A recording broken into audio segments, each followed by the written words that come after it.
Padahal ketika kita ditunjuk sebagai pengurus, itu secara tidak langsung kita itu ditunjuk menjadi pelayan, bukan menjadi pejabat. Okay. Jadi jangan bangga dengan jabatan itu. Jabatan itu hakikatnya kita harus melayani.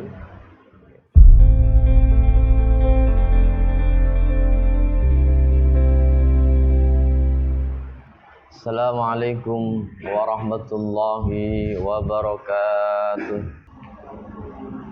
Bismillahirrahmanirrahim. Ya Ali, alaika bisidqi. Alaika bisidqi natapono sira kelawan temen. Al hadisi omongan. Wa hifdzil hidsi. Lan ngrekso omongan. Wa hifdzil amanah, lan ngrekso amanah. Wasakhain nafsi, lan lomane ati. Wa ifatil batni, lan kareksane weteng. Oke. Jadi pesannya Rasulullah lagi kepada kita, alaika bisidqi al hadis. Okay. Jadi pesannya Rasulullah kepada kita ditekankan untuk jujur ketika kita berbicara. Okay. Jadi ditekankan oleh Rasulullah bahwasanya ketika sampean berbicara usahakan jujur, belajar jujur. Tapi ya wangel. Okay. Jujur niku wangel. Okay. Enak diomongne tapi angel lakoni. Dan yang kedua pesannya Rasulullah wa hifdzil hadis, menjaga pembicaraan. Maksudnya menjaga pembicaraan itu bagaimana? Ya ketika kita bicara itu dijaga. Kira-kira yang saya sampaikan ini menyakitin hatinya orang apa enggak? Nah itu dikongkon ngoten niku karo Rasulullah, pesannya Rasulullah. Kira-kira yang saya sampaikan itu menyakitin hati di antara kita apa enggak? Okay. Kalau kira-kira menyakitin, mendingan meneng. Okay. Mendingan diam. Kira-kira yang saya ucapkan ini merugikan orang lain apa enggak? Kalau merugikan orang lain, mendingan diem. Okay. Cuman permasalahannya ini bagi orang yang biasa kumpul, okay. Bagi orang yang biasa nimbrung, bagi orang yang biasa ngopi, untuk jaga lisan ini memang abot, okay.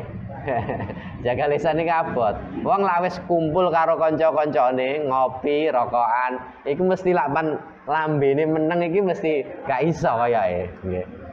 Okay. Lambene meneng ki wis gak iso, enek sing diomongne akhire ngrasani wong liya, era ngono kuwi. Nabot nggih. Asik ya, Mang. Makane kan nggih, makane ulama-ulama kita nggih, guru-guru kita itu ya itu tadi, makanya kadang-kadang itu beliau-beliau itu kalau nggak penting kadang-kadang jarang ngomong. Nggih, jarang ngomong, jarang berbicara. Tujuannya apa? Ya khawatir. Tapi wong sing biasa jarang ngomong, tapi walaupun jarang ngomong itu dalam artian enggak merengut, ngono enggak. Nggih. Maksudnya setiap ketemu siapapun ya tetap sumeh. Tetap apa itu? Senyum, nggih. Tapi ya itu tadi ketika ngomong itu yang perlu-perlu aja. Itu insya Allah aman orang yang kayak gitu. Karena kata Rasulullah, lisan, okay, itu kalau kita tidak bisa menjaga, maka dengan lisan itu kita akan dimasukkan ke dalam nerakanya Allah. Okay. Cuman ya wangel, berat jaga lisan iki. Okay. Yang paling enak itu ya emang antara membicarakan aibnya orang lain itu yang paling enak. Okay.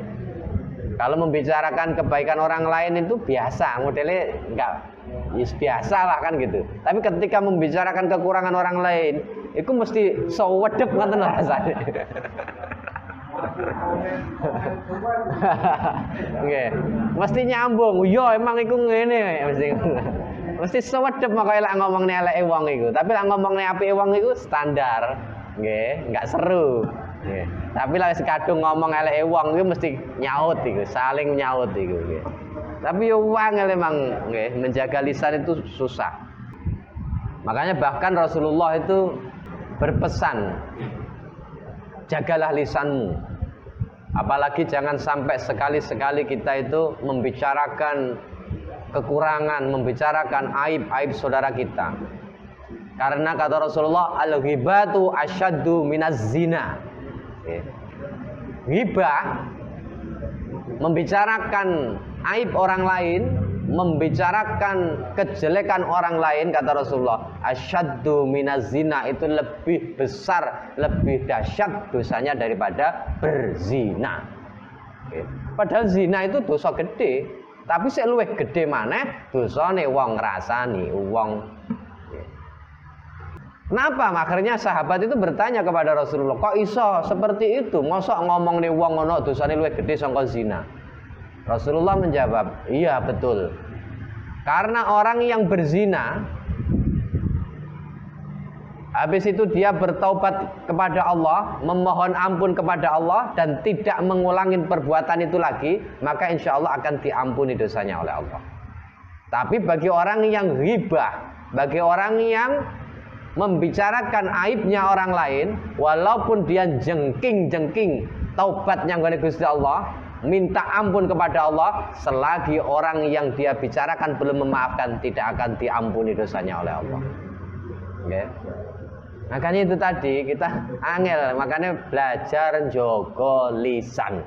Okay. Sing ngomong ini ya apa enak ngomongin, tapi ya angel nggih. Padha nggih. Padha angel. Jadi makanya kita ini sama-sama belajar. Makanya kenapa kita kok ngaji seperti ini? Tujuannya ya dengan ngaji ini akhirnya kita kan ingat lagi. Kan gitu. Walaupun ustadz itu apa mesti apik belum tentu. Kadang-kadang ustadz itu malah luwih nemen daripada santri ini ya kadang-kadang. Yeah. Makanya kita sama-sama belajar ya, seperti ini sebetulnya juga mengingatkan untuk diri kami pribadi, kan gitu. Bukan dalam artian memberi anu kalian jenengan boten, ya, mengingatkan diri kami pribadi gitu. Dan pesannya Rasulullah lagi, wa hifdzil amanah.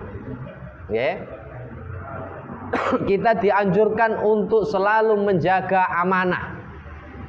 Nah, ketika kita itu diberi kepercayaan oleh orang, oleh umat, maka jaga kepercayaan itu. Contoh, ketika kita jadi pengurus, pengurus itu berarti secara tidak langsung dia diberi amanah, diberi kepercayaan untuk mengurus sesuatu.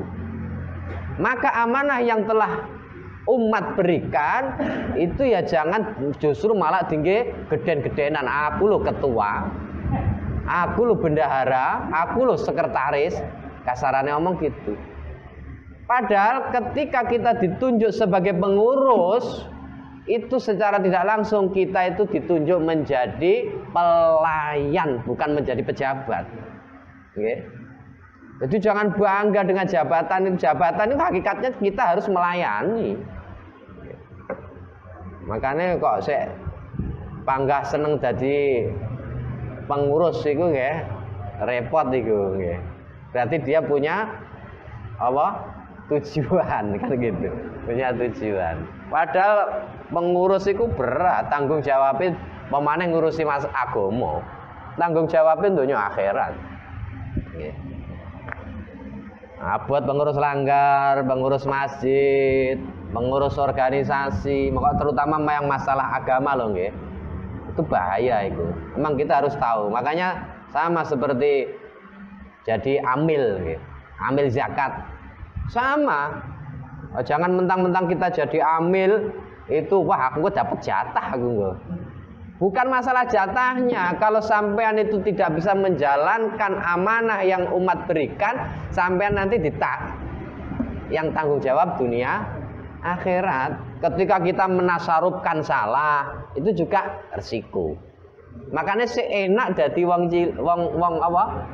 Wong biasa, nggih. Sik enak dadi wong biasa, nggih. Jadi aja mentang sing disawang iku aja jatahe iku mau. Apa iki, Mang? Tanggung jawab iku lho. Sing disawang itu tanggung jawab. Lho cuman kasaran ngomong amil iku lek dhuwit piro. Tapi tanggung jawabnya dunia akhirat. Ketika dia menuntun orang yang berzakat itu enggak pas umpamanya, salah, cara menyampaikan salah, cara menasarufkan hartanya itu juga salah, kita yang tanggung jawab. Kalau mereka-mereka yang zakat aman, ketika sudah diberikan selesai, sah. Tapi kita sebagai amil tanggung jawab. Kalau salah, resiko tanggung penumpang, kan gitu.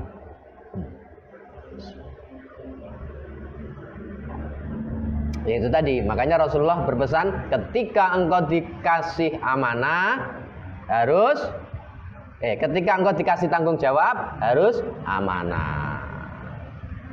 Bahkan di antara ciri-ciri orang munafik yaitu orang yang ketika diberi amanah dia khianat. Ya.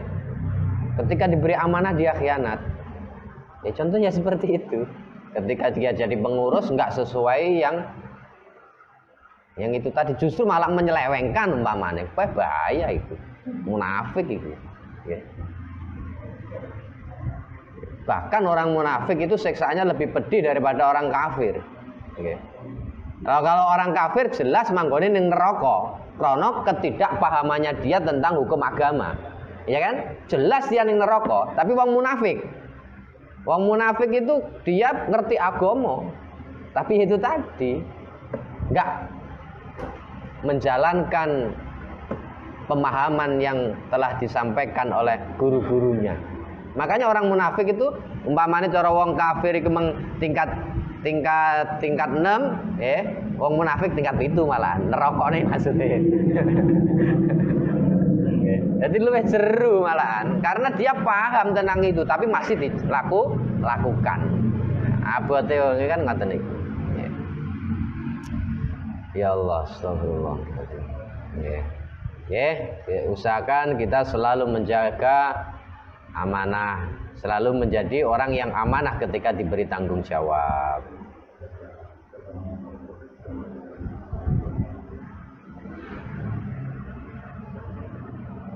Wa ifatil batni. Kata Rasulullah, di antaranya lagi kita dianjurkan untuk selalu memelihara perut kita. Maksudnya memelihara perut itu bagaimana? Jangan sampai ada sesuatu hal yang diharamkan oleh Allah masuk ke perut kita. Ya sudah yang seperti yang kemarin-kamarin kami sampaikan. Karena dengan kita menjaga makanan yang halal, maka insya Allah kita akan dijernihkan hati kita. Insya Allah doa kita akan diterima oleh Allah. Itu larinya ke situ. Ketika apa yang kita makan itu hal-hal yang diharamkan oleh Allah, baik cara mendapatkannya atau emang barang itu ya haram. Contoh barang yang haram ya contoh kayak minuman keras jelas haram. Kayak ayam mati, ayam mati tanpa disembelih haram. Contoh lagi kayak babi haram. Itu kalau masuk ke tubuh kita bahaya. Atau cara barang itu halal tapi cara mendapatkannya tidak halal, itu juga bahaya, sama. Jadi levelnya sama. Makanya kita jaga hal-hal yang masuk ke tubuh kita, ke tubuh keluarga kita, yaitu perkara atau barang yang betul-betul halal menurut hukum syariat. Faslun fit taubah wallahu alam bisawab. Al-Fatihah. Ayo santri, ayo santri, ayo santri, ayo ngaji dan patuh pada kiai.